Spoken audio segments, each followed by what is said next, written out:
It's doing. Hi, everybody, and welcome to Metaphysical Insights. I'm your host, William Becker, and I'm very pleased to introduce my guest, a wonderful human being and somebody I consider a friend, Mr. Rob Gutro. He's an author, a medium. Um, he's got an incredible range of talents. He has a very practical background as well. He can mention later if he wants to. But so, he's somebody that has the training to keep his feet on the ground and to analyze, not just to jump at every incidents and say, "Oh, it's got to be a ghost." Um, he's he's one of the best. Anyway, I'm going to quit yapping right now and introduce you to Rob. Welcome. Hi, William. Thank you for having me. It's good to be back. It's good to see you. Yeah, you too. You look younger every time I see you. I don't know how you do it. I lower the lighting in here. Ah, Yeah. I don't have good control in my house where I do this. It's in my living room, so I need that. Um, we're going to talk about um your experiences a lot with ghosts of Christmas, spirits of Christmas, family ghosts and such. And Mhm. I think it's a fascinating tale. Now, first, this is a book that you've got out too, isn't it? Well, it's in my it's in one of my books. There are different stories.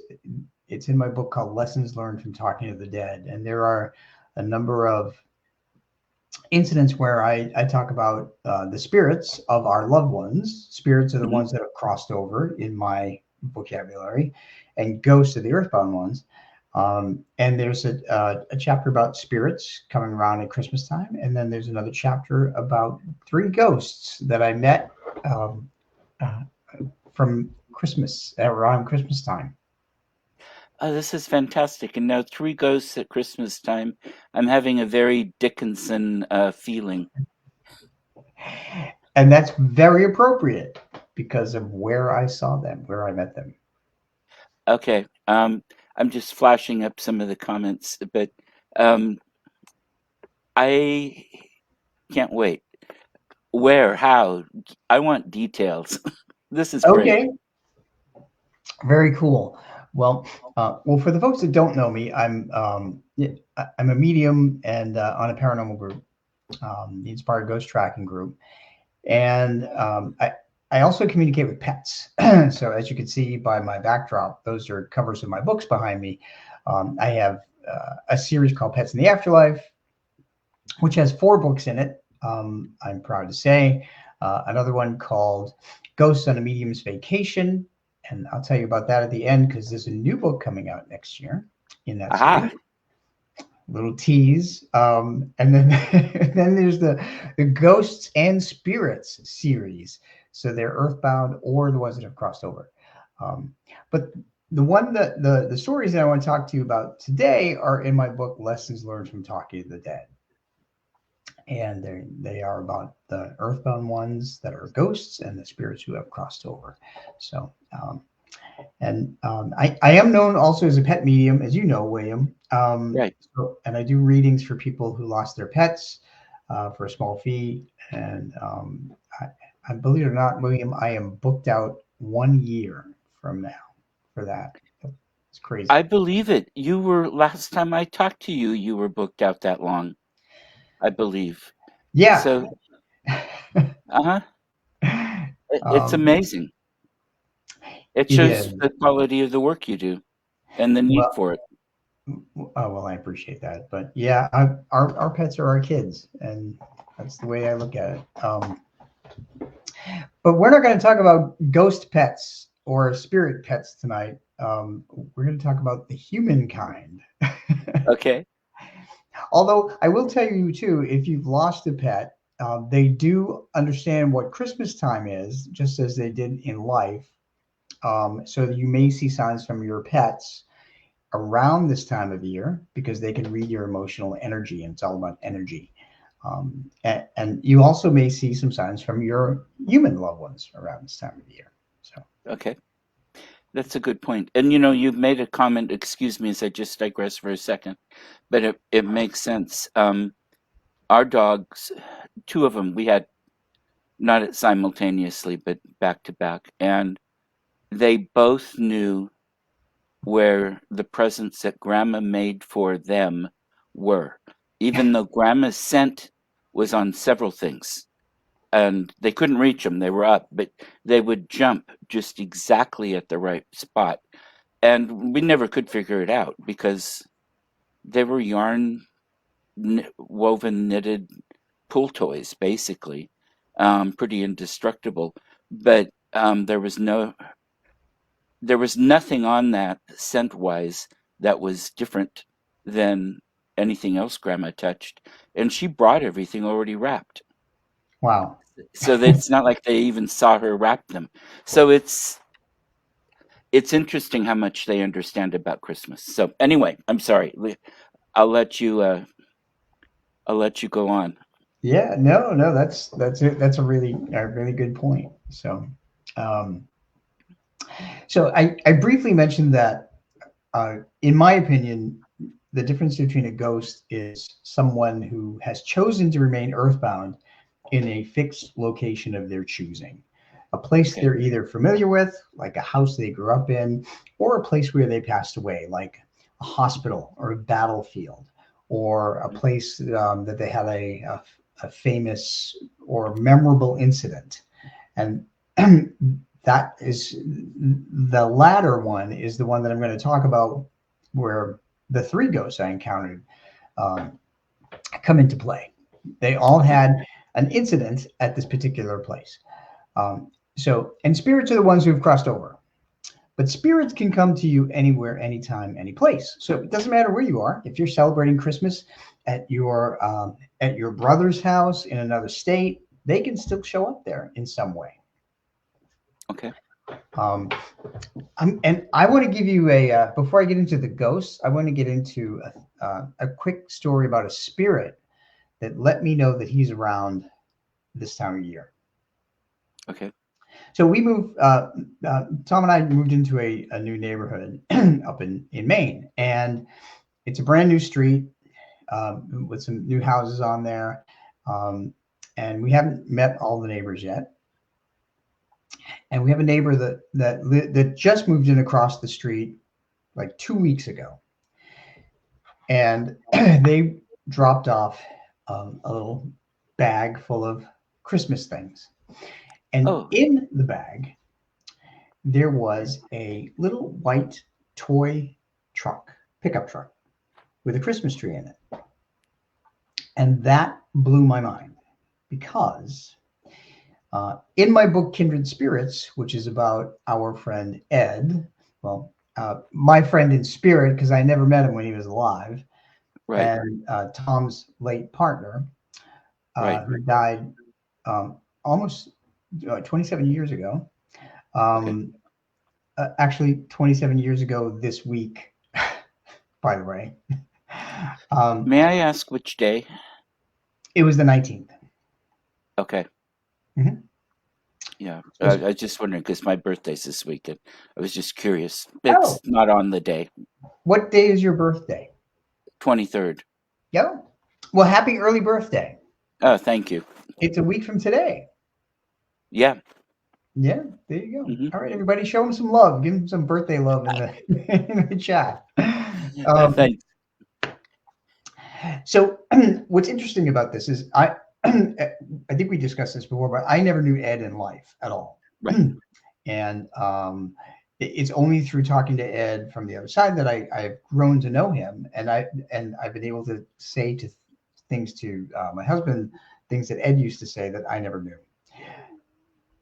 Long story short, when I saw that present, that bag and that truck in there, the last vehicle that Ed ever drove was a white pickup truck. That present, there's no way. I mean, we don't even know the neighbors across the street, other than Right. now by first name. Um, so Ed made sure that she picked out that particular thing to put in that bag so we would know that Ed is with us this Christmas. That's fantastic. Isn't that pretty amazing? Yeah. So look Uh, for signs like that from your loved ones in spirit. mhm. And it can be scents. Um, it can even be things. They made something in particular, and you're smelling that around the house, like they're cooking something. Mhm. Um, all kinds of things. Music that comes on randomly. Yeah, a lot of different signs. Yeah, for instance, so I'm going to take the first part to talk about spirits because we're talking about spirits instead of ghosts, and we can Okay. wrap up with ghosts. Okay. um, so, for instance, one of the ways that they come through is music, as you mentioned. And my mom's favorite song is Ave Maria around Christmas time. Hmm. And you don't really hear that much on radio per se. But when I have thought of my mom twice this season, whenever I just happen to think of my mother, I would turn on the radio and there would be Ave Maria. My dad's favorite song is I'll Be Home for Christmas. And same thing. I'd just be driving around. I just 2 days ago, I stopped and got coffee at Dunkin' Donuts, and I got in the truck and I turned on the car and the radio, and there was "I'll Be Home for Christmas," and I was thinking of my dad as I got into the vehicle. So that's how it works. It's pretty cool. Yeah. Oh, I love that. Um, so yeah, scents that, as you mentioned, scents are really important. If you have a relative that like to bake, like gingerbread cookies, for instance, um, or if you still have a relative that likes to bake gingerbread cookies, let me know because I'll call them. I love those. I know I've been craving them, and I don't have any. I don't have a supplier myself. Okay, well, your birthday's coming up. Ah, Hey, yeah, that everybody fun. out there. um, So other things too. You may find you may find an ornament that you haven't seen in a long time that belongs to somebody, or Mhm. that ornament may fall off the tree. That Right. particular ornament. I know that for people I've spoken to, have cats and dogs. That if their cat or dog used to like to rummage around under the Christmas tree and knock a bulb off or two, sometimes after their cat or dog passes, they'll find a bulb or two on the floor, and nobody's been near the Christmas tree Right. except for their dog or cat in spirit. Hmm. Um, so just just really subtle signs like that are really cool. Uh, Now, do they unwrap things? They very well could.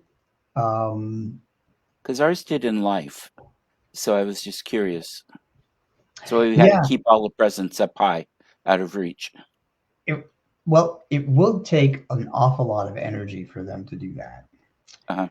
And as I talk about in my books, energy is the foundation of the paranormal, because earthbound ghosts and spirits who have crossed over are energy coupled with memories, personality, and knowledge of this life. And in order to get strong enough, they need a source of energy to do things like that. So heat, light, water, electricity, those things help fuel them.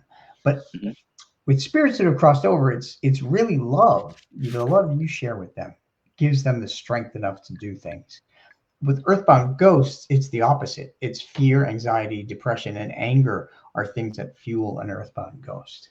So, Oh, um, so yeah, they could unwrap things, but it would take a lot of energy. okay. Actually, I Nice. have a fun unwrapping story I can share with you. Okay. Um, for those who are dog parents, years ago, 10 years ago, when we had our dachshund and our Weimaraner, we made the mistake of wrapping treats and putting them under the Christmas tree. in a box. They were a box of treats. And one day we came home, opened the front door, and our Weimaraner, walked over to the front door and just looked at us and looked up, and then turned her head and looked back toward the Christmas tree, and there was our little dachshund. He had torn open the treat box, and he had eaten all but one of the cookies left in the box. So it was as if our Weimaraner came to the door to say, "You're not going to like what you see." Uh, That's a really fun Christmas memory that I have. did the dachshund get an upset tummy? No, that dog had a stomach of steel, I'll tell you. No, fortunately, they were all small cookies, and it was a small box. But Oh, good. um, Yeah. Excuse me. I love it. No, they're so. I well, we always had a dog when I was growing up, most of the time, and a couple cats, and I love them. It's too much for me to take care of these days. They need a lot of, they need and they deserve a lot of love and support and time and all the rest of it, and I just don't have it all to give. So I'm petless, but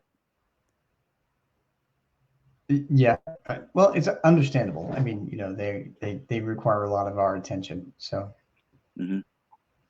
um, so now I will shift from dogs to humans, and I'll tell you a story about my mom, she's no longer with us. She's on the other side. Um, but she continually gives me signs that she's around. But in 2010, going back a little ways here, uh,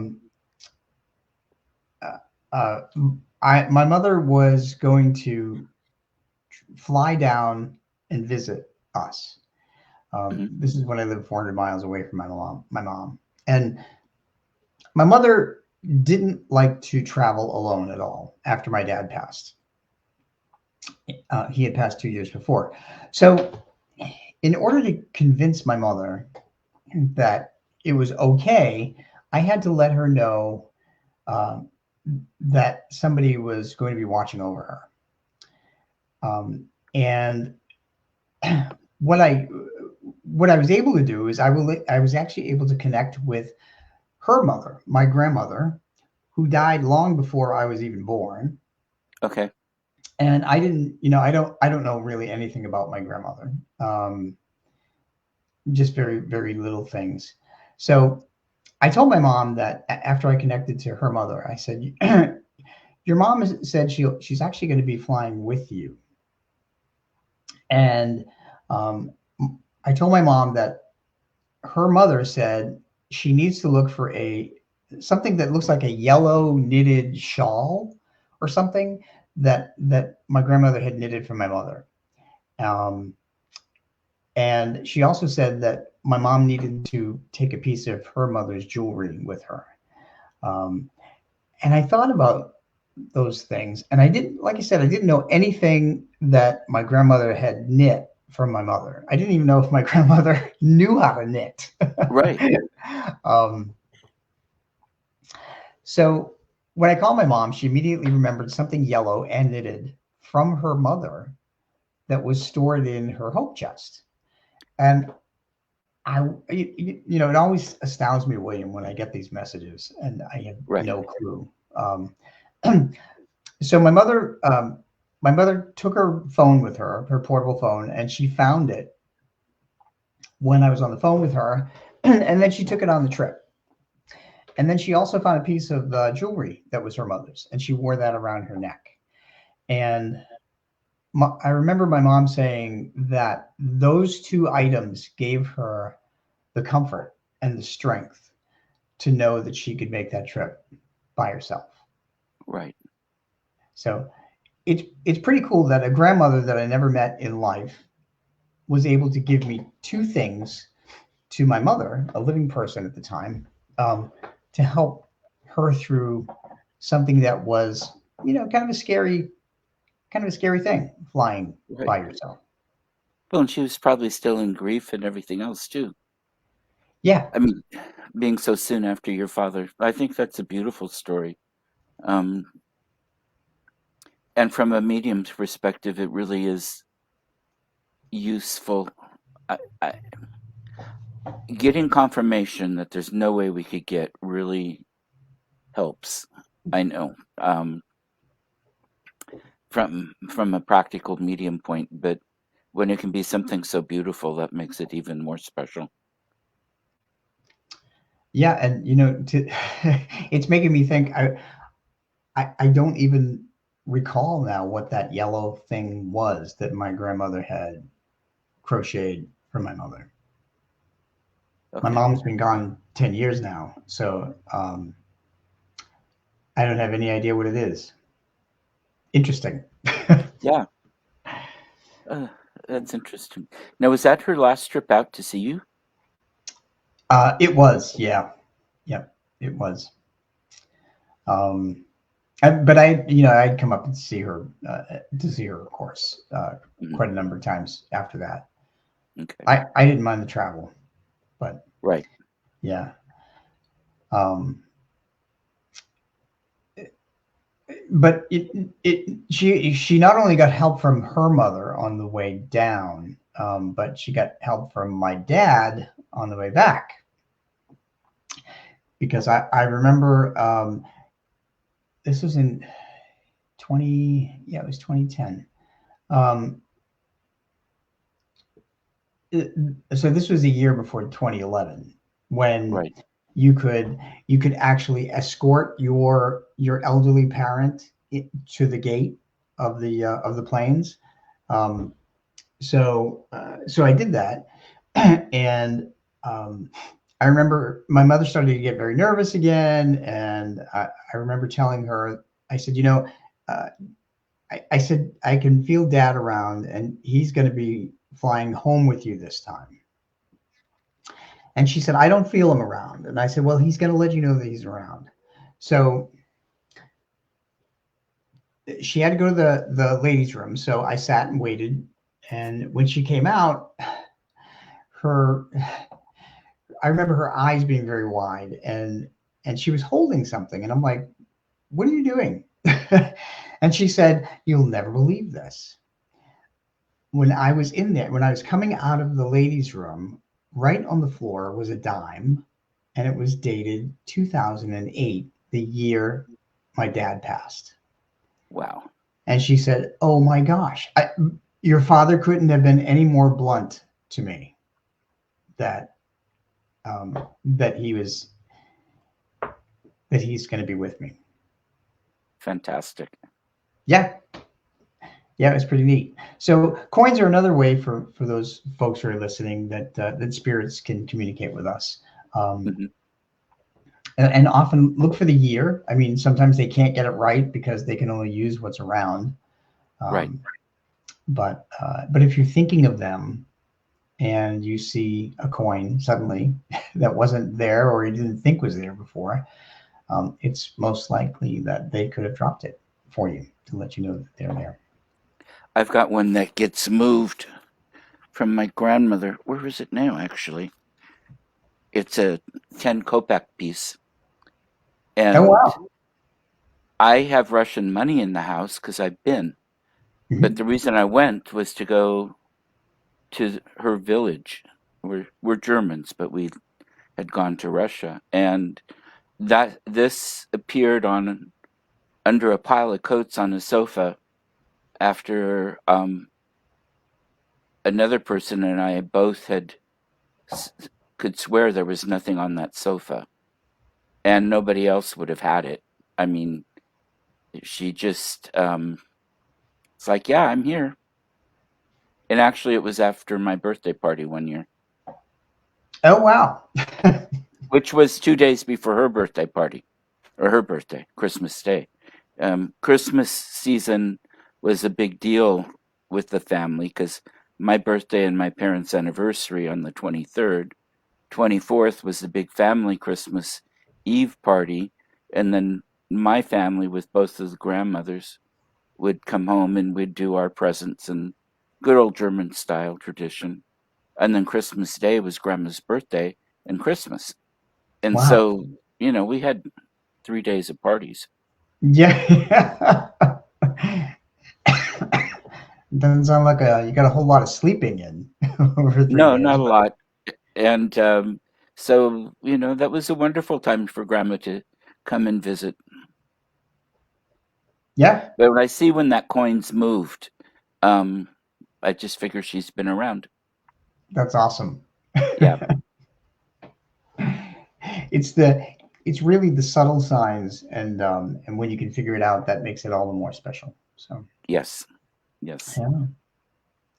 Um, so I have one more story involving my mom. Okay. And this was later in the same year, 2010. Again, it was 2 years after my dad passed, and my mother said that she uh, she happened to be going through my dad's desk. Now she had gone through my dad's desk a couple of times, since he passed, and um, she said she was going through his desk and she happened to find a brand new wallet that my dad had bought and he had never used, still had the tags on it. And she said she didn't know why she hadn't seen it in the 2 years since dad passed, and why she found it now, just before Right. Christmas. Um, but she felt like she had to ask me if I wanted that wallet. She said to me, it feels like your dad wants to give you this for Christmas. And I always tell people that when you feel things like that, trust your feelings, because that's Right. exactly what's happening. That's exactly what spirit wants us to do. So I truly believe that my dad guided my mother back to his old desk. She hadn't touched it in months, Right. but just before Christmas, she was in there, and she happened to find it, and she said it was still in the same, it was still in packaging and had the price tag on it. Um, and to me, that detail right there, the tag was still on it, the price tag, that proves that it was from my dad, because we always said, we always noted that whenever my dad wrapped something, he always forgot to take the tags off of it. so, so that was definitely a Christmas gift from my dad. Excellent. Oh, I love it. Yeah. Do you Yeah. still have the wallet? No, that was 13 years ago, so it's kind of worn out by now. But Yeah. yeah, Uh, Excellent. I love the stories. yeah. And then there was another one where I couldn't. Uh, I had gone out shopping, and it was around Christmas time, and I had bought shaving razors, and when we got home, I could not find them for some reason. We went through every bag and everything else, and I just could not find them. Um, Even days later, I couldn't find them. So one day I was in the kitchen and I said to my dad, "Dad, since you're really good at finding things like the wallet, and there's another, I have another story in the book too about how he helped me tell my mom where her license was, but that's thinking people can read that if they want to. Um, but I asked my dad. I said, Dad, where in the world would I have put those shaving razors? I swear I took everything in. So I heard my dad say, "Go out in the garage." And I thought, what in the world? What? why would I put razors out in the garage? Um, so I went out in the garage and I started looking around. I looked on our workbench, and there was a white plastic bag, and inside there were flower seeds and other stuff for the garden. So I went over and I opened the plastic bag, and sure enough, on the bottom of the bag covered by flower seeds were the bag of razors. But I asked my dad where they were, and he led me into the garage. And you would never think of going in a garage for razor blades, right? Shaving razors. No, and also, how did they get underneath the seeds and everything? That's a mystery that I cannot solve. I'm. Did you ask him if he's the one that took them out of the bag or put them there? At that point, William, I was so happy to find them after like 2, 3 days of looking that I just brought them in, Okay. and I was done with it. Yeah. Ah, So fantastic. yeah, so the point of that is that if you have lost something, if you misplaced something, ask somebody in spirit, and then just try to calm yourself down, close your eyes, and see where you lead. And you never know, you may find something. That's right. And it's not uncommon in my house for things to show up exactly where they had been before they vanished. And an hour or 2 days later, they are sitting right there again. And I just say, thank you. Um, Yes. and yeah, and I'm not always sure who does it. My house gets a lot of traffic. I'm sure you must too. You know what it's like when you're a medium. Uh, They they all know, Yeah, and they you all get a do. lot of visitors. Not so far in the new house because we're in a brand new neighborhood. So Okay, yeah. okay. Um, but I do. So actually, the week that my dad passed, he was around my mother's house. We stayed at my mom's house, and um, we were fixing things around her house, and we would bring the tools into the kitchen. And there was one instance where we had left a hammer and a screwdriver in the kitchen, and we know we put it near the sink because we were going to fix something on the windowsill. And we walked Mhm. out, and when we came back, they were both missing, and there was nobody else there. It was just me and my husband Tom and my mom. And we're like, where in the world did they go? Right. So we looked everywhere. I remember looking everywhere for about 15, 20 minutes. Couldn't figure out how they could have disappeared from there. And we went to another part of the house, and I said to my dad, okay, all right, I think this is you. Please put them back so we can help mom and fix this. So William, sure enough, we came back in the kitchen like 5 minutes later. There was the hammer, there was the screwdriver, both near the sink. Hmm. What? So it was pretty cool, though. It is. And It's think awesome. of the amount of energy it takes them to do things like that. Yeah, it takes an awful lot of energy. Yeah. Yeah. So our loved ones are definitely around us on the holidays, and also birthdays and anniversaries, and also the anniversary of their passings too. Hmm. So everybody should keep that in mind. That just look for signs and have an open mind. Exactly. Exactly. And don't try to second guess yourself too much. No, I know a lot of people do that. So um, now I'm intrigued about uh, your other stories with Christmas. ghosts. If you're ready for those. I am ready for those. I think, yeah, we're already at the second half, right? Yeah. Yeah. Gosh. All right. Well, I'm going to switch over to the earthbound ones, and and I find that ghosts will stay behind for a couple of reasons, a number of reasons. Sometimes they're afraid to cross over. Um, they're afraid that things they did in life will prevent them from going to a good place on the other side. So they stay behind out of fear. And Right. but that's really, I found out that's really not the case, because I don't ever hear a spirit telling me that there's any kind of hell. It's always um, a love and acceptance on the other side.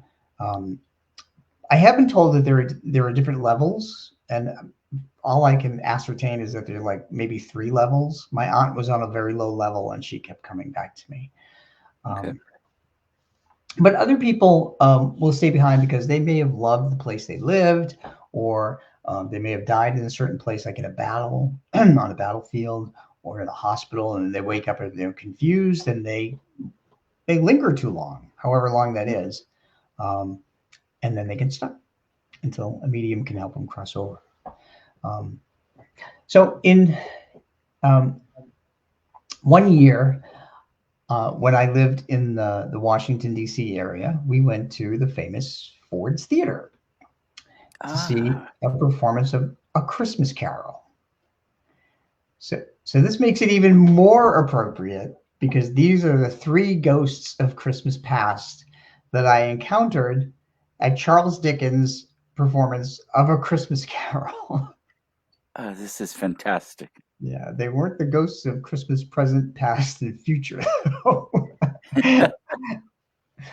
um, so for anybody who doesn't know what Ford's Theater is, Ford's Theater is it's a theater in Washington D.C., and that's an infamous site where John Wilkes Booth assassinated President Lincoln in 1865. Mhm. So it has a horrific, you know, historic past. Um, Right. by the way, it's owned now and operated by the National Park Service. Excellent. That's Yeah, good to know. yeah. Maybe it'll be taken care of. It's actually very well taken care of now. Yeah. So and I really urge people to go there and visit. Mhm. So a couple of things I learned about it that I didn't know, that it was built in 1833 and it was actually originally used as a church. I had no idea. Oh, Yeah. Um, so but almost 30 years later, in 1861, John Ford is the guy that bought the church, and he changed it. He made it into a theater, and he called it the Ford's Theater. So okay. um, that's how it came to be. Um, so in 1865, that's when President Lincoln was assassinated while enjoying a performance. Um, I think it was called My American Cousin. Sitting up in the one of the boxes, the elevated boxes there next to his wife. And Mhm. John Wilkes Booth was an actor, and he was starring in that production. He was also a Southern sympathizer.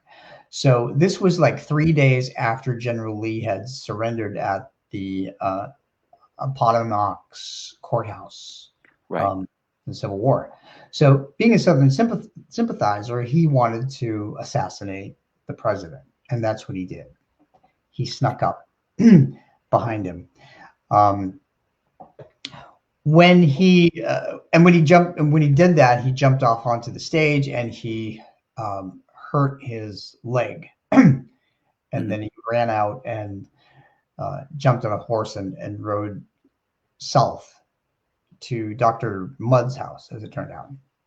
So, and by the way, I did, as a paranormal investigator, investigate Dr. Mudd's house, and Dr. Mudd is still in Dr. Mudd's house because he is there trying to convince everybody that he's innocent.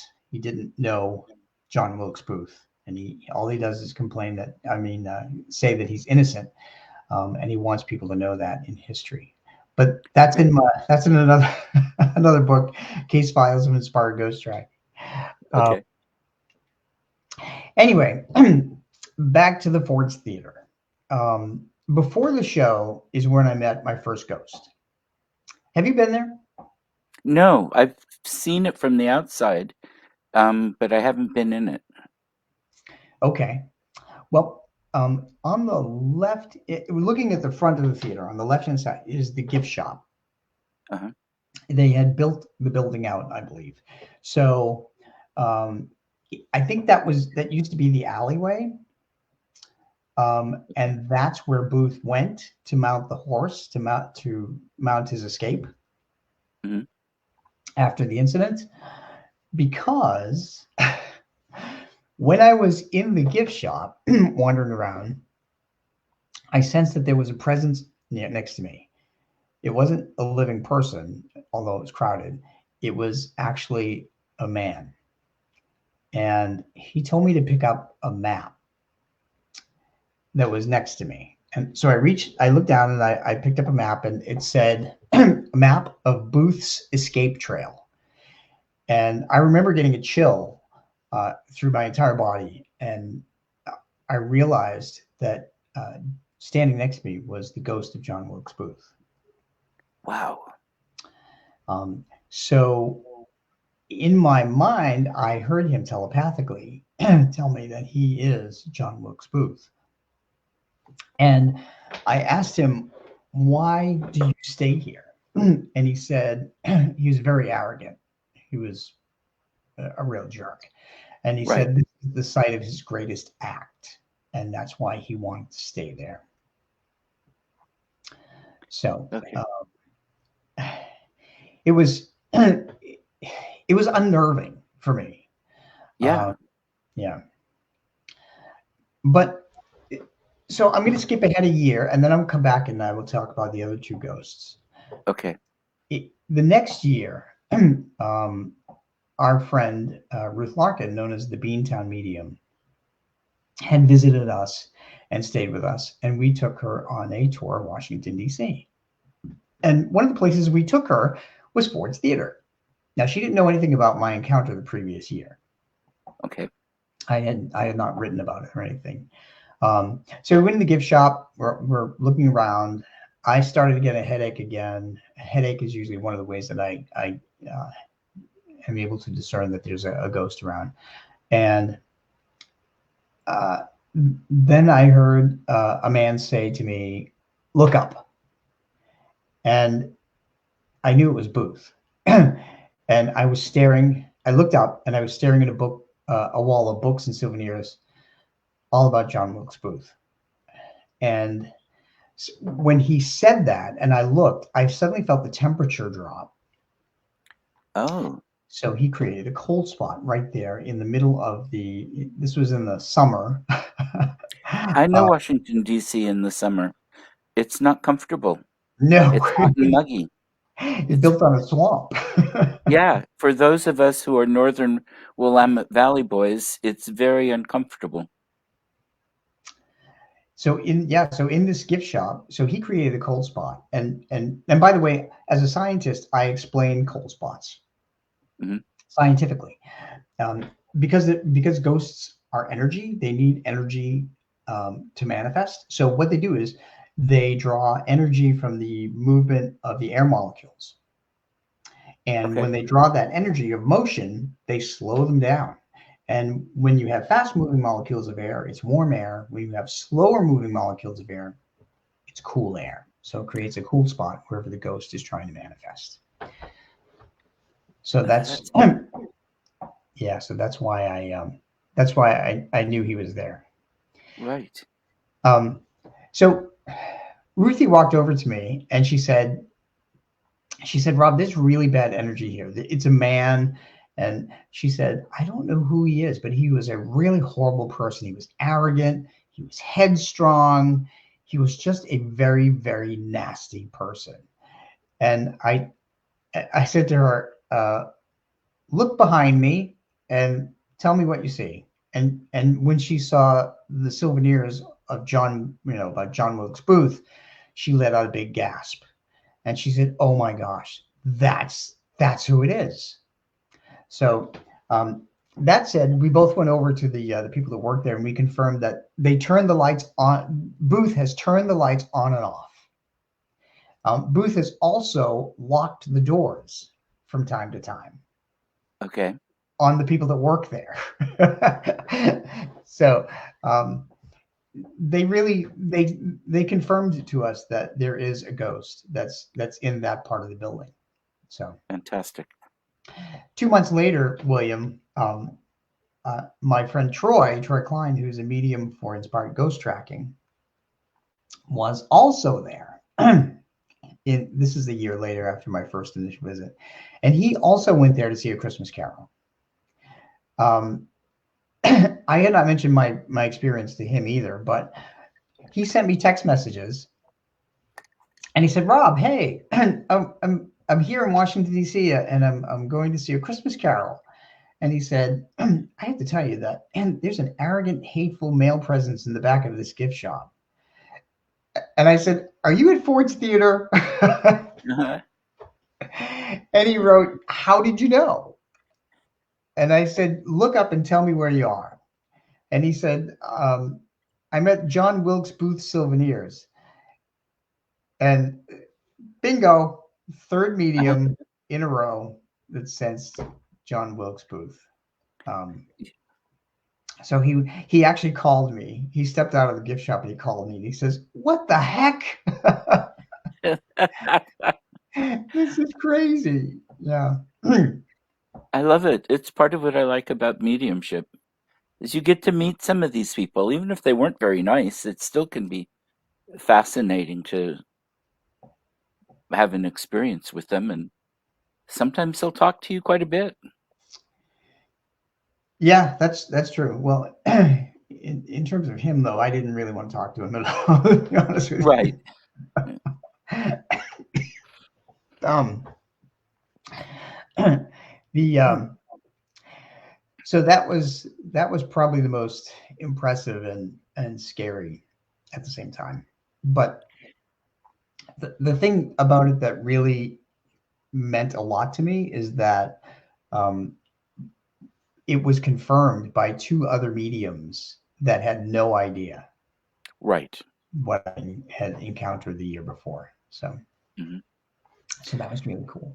And no Um, matter how long we do this work, um, getting that kind of confirmation is still important and feels good. Um, Absolutely. it really helps. I know I value it, and Mhm. it's not always easy to get that kind of level, um, No, especially in historic places, because you're not. It's not like we're working with a client where you're often picking up tangibles the client would know, but you wouldn't know if somebody from the other side wasn't telling you. true. But for something like this, I love it. It is it is pretty crazy. Well, the second ghost that I met was not anywhere near as dramatic.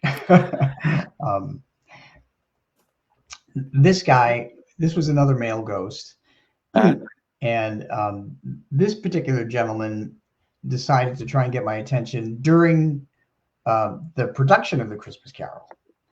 Um, for what? I'm sorry.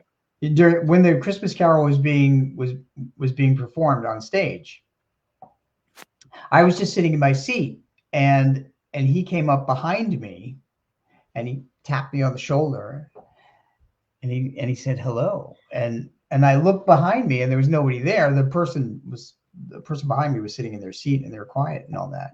Um, and and the person behind me was a woman, but this was a male voice. Right. So so excuse me. I knew that I knew that it was a ghost, and I tried to ignore him and brush him off without making a scene. So he came back again, and um, he did it again. He was trying to get my attention, and finally, William, even though it was during the production and there was a woman sitting behind me, I turned my head slightly and I said, "Can you just let me enjoy the show, please?" And I hoped that she did not hear me because I wasn't talking to her. Right. um, Uh, did he then, after you said that, did he let you enjoy the show? he did, yeah, Oh, good. yeah, he did. But Yeah. that's one of the crazy things about being a medium is that somebody will come up to you who's dead and they want you to answer them verbally, and Yeah. and Yeah. then you, Because usually it's fine if it's a thought telepathic communication. They don't insist on something verbal because then you don't yeah. stand there looking like you've escaped from someplace. Yeah. Somebody said to me once, just tell me you have a Bluetooth in your ear that they can't see. So okay, well, I'll try that. um, so since we have a short time here, I'm going to wrap up with Last Ghost, and Okay. this the third ghost that I saw, the third ghost of Christmas past, if you will, was actually a woman. It was an actress. She told me her name was Marcia or Marcy, and then she showed me. This was during intermission. She showed me a dressing room backstage, and she would showed me how she used to sit in front of this mirror with lights, or maybe there were candles. It was in the 1860s, Okay. and ghosts will often share things. Um, with me that from their past. So she had Hmm. long brown curly hair. She was dressed in an off-white lacy dress with a. She had a high frilly collar there, um, and I got the sense that she was performing during the night the president was assassinated. Oh, wow. And what she conveyed to me next was fascinating because I didn't know this. She said that she was on the streets in Washington, D.C., and she watched President Lincoln's body driven through the city on a horse-drawn carriage, Hmm. which is understandable. But she showed me that there was a black cloth draped over his coffin, Right. and I thought that was really odd because usually the coffins of presidents are draped with the U.S. flag. Yeah, not a black cloth. So, and as far as I remember, they were always draped with the flag.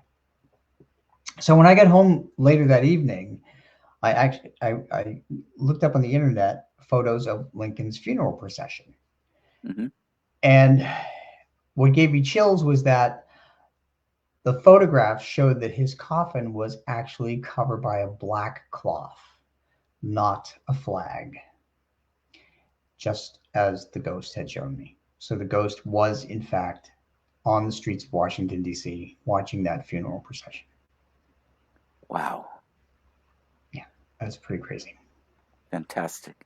That gives me goosebumps of excitement. I mean, it's to be able to have it from the eyewitness.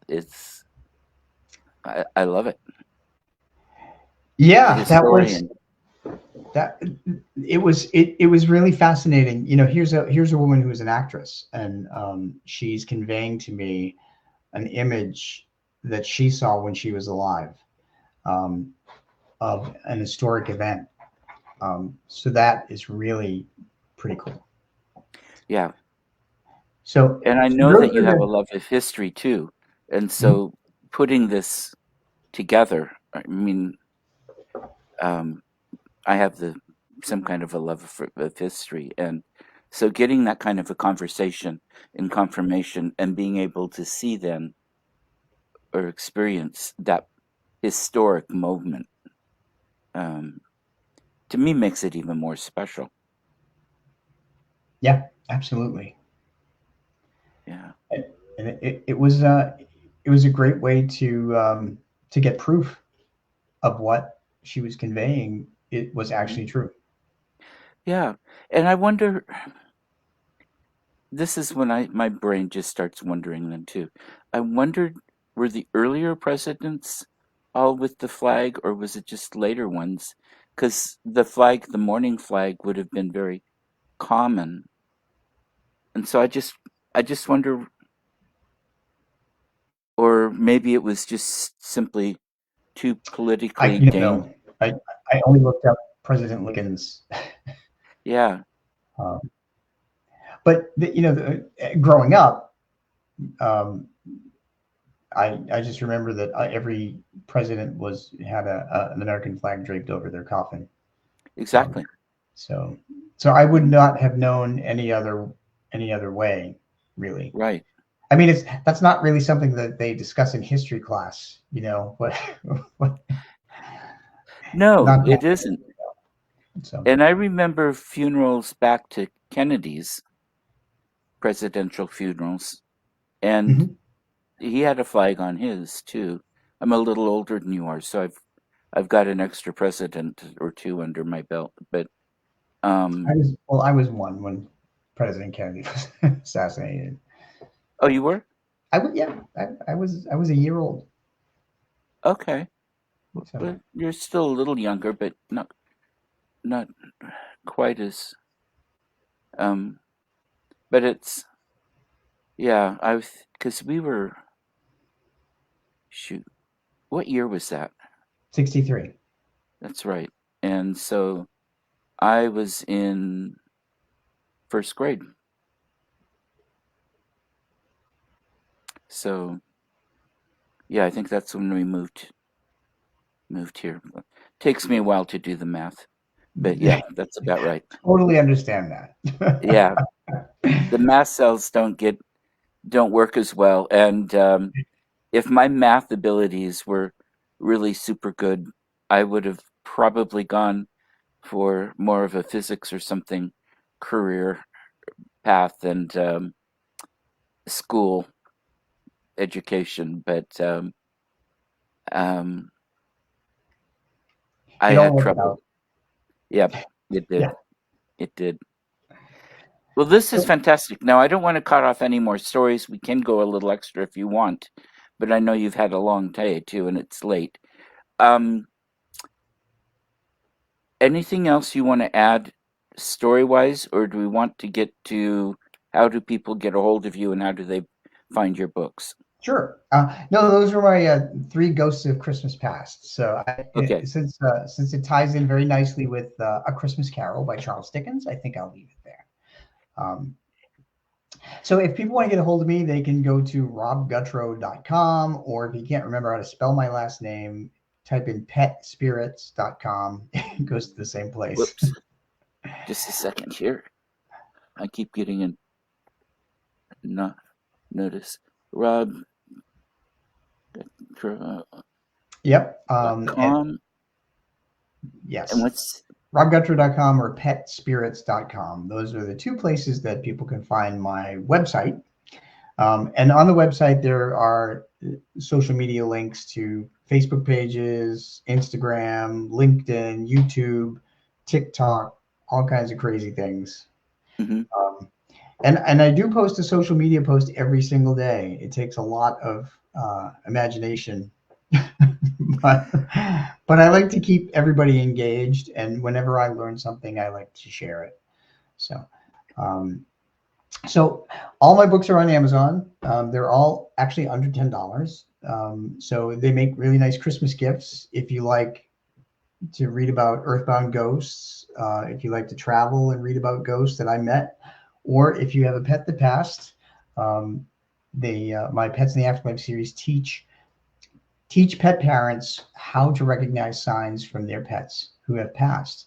And a lot of people give them as gifts to people who lost a pet, as right. a way to comfort them. So, I think this is wonderful. A lot of your books too have been on Amazon's bestseller list, haven't they? yeah, they've all made the bestseller list. I'm happy to say, Wow. and the last three hit number one. As crazy as it is, so I need to pick your brain on how to make that happen better. Um, no, I love it. And having read some of Rob's writing and stuff too, I can vouch for the quality of work he does as an author, you and make my highly day. recommend that you check these out. Thank you. Yes. And I'll I'll leave it with this. I am just finishing my next book in the Ghosts on a Medium's Vacation series. It is a ghost that I met in Ireland when I went there. So it's called Ghosts of Ireland on a Medium's Vacation. Um, Uh-huh. and I know that with my other two, the England one and the Board Cage Theater books, people have read them and then messaged me and said they've used my book as kind of a tour guide to see if they can encounter some of the paranormal things, makes me feel really good. Um, Right. and so you learn a lot of history, Hmm. plus you meet the ghosts that I met, and I sketched them out too. Oh, fantastic. Yeah. If I tried to sketch out the ghosts that I've seen, people would think it was Rorschach test, or how do you A pronounce the Rorschach name? test. Yeah. Um, my drawing is worse than my math skills. So uh, this is fantastic, Rob. I can't thank you enough. Thank you, Any William. anything you want to put out there for folks? Just happy holidays to everybody. Always know that the spirits of your loved ones are around you, especially this time of year. And as I like to write in my books, always be in good spirits. Thank you. I love it. Thank you so much, and thank you everybody who's watched, and all of you that will be watching from the links when they're put out. So take care, everybody. Have a wonderful holiday season. Bye bye.